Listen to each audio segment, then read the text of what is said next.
Sénégal contre Maroc, une défaite sur tapis vert expliquée.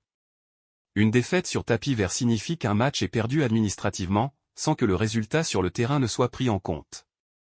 Cette décision est prise par les instances comme la Confédération africaine de football lorsqu'il y a violation des règlements. Les règlements qui peuvent entraîner une défaite sur tapis vert. Dans les compétitions de la CAF, plusieurs cas peuvent justifier une telle sanction: joueurs non éligibles, joueurs suspendus ou non qualifiés alignés, problème de nationalité ou de licence. Sanction classique, défaite 3-0 plus possible sanction supplémentaire. Refus de jouer ou abandon de match.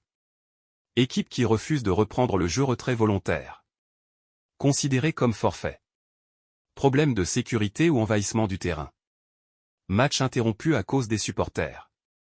Incident grave non maîtrisé. Responsabilité de l'équipe ou du pays organisateur. Presse-papier, fraude administrative. Falsification de documents. Tricherie dans les listes de joueurs. Non-respect du protocole, retard, refus d'hymne, etc. Cas plus rares mais déjà sanctionnés. Pourquoi la CAF prend ce type de décision? La CAF agit selon ses codes disciplinaires stricts pour garantir l'équité sportive. Protéger l'image de la compétition. Éviter les précédents dangereux. Comparaison historique, CAN 1978. Lors de la Coupe d'Afrique des Nations 1978, plusieurs matchs ont été marqués par des tensions politiques et arbitrales. Certaines équipes ont contesté des décisions. Le règlement était moins structuré qu'aujourd'hui. Différence majeure, aujourd'hui, la CAF applique des règles beaucoup plus strictes et codifiées, avec des commissions disciplinaires indépendantes. Lors des Jeux Olympiques d'été de 2024, les règles sont gérées par le Comité international olympique. Les sanctions peuvent aussi inclure disqualification. Match perdu administrativement. Exclusion du tournoi.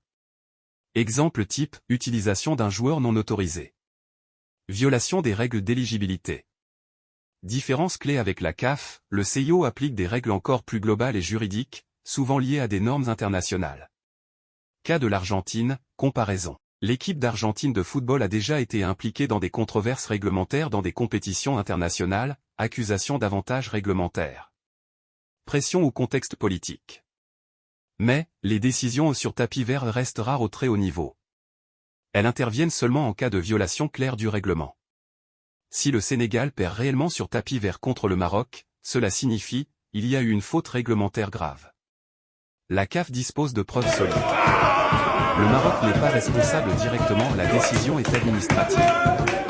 Conclusion. Une défaite sur tapis vert est grave. Sévère. Basée sur des règles précises. Elle montre surtout que le football moderne ne se joue pas seulement sur le terrain, mais il se joue aussi en dehors avec les intérêts, la politique aussi dans le respect strict des règlements. À mon avis, cette décision sort du cadre de football, peut-être que c'est une décision politique avec le nouvel ordre mondial.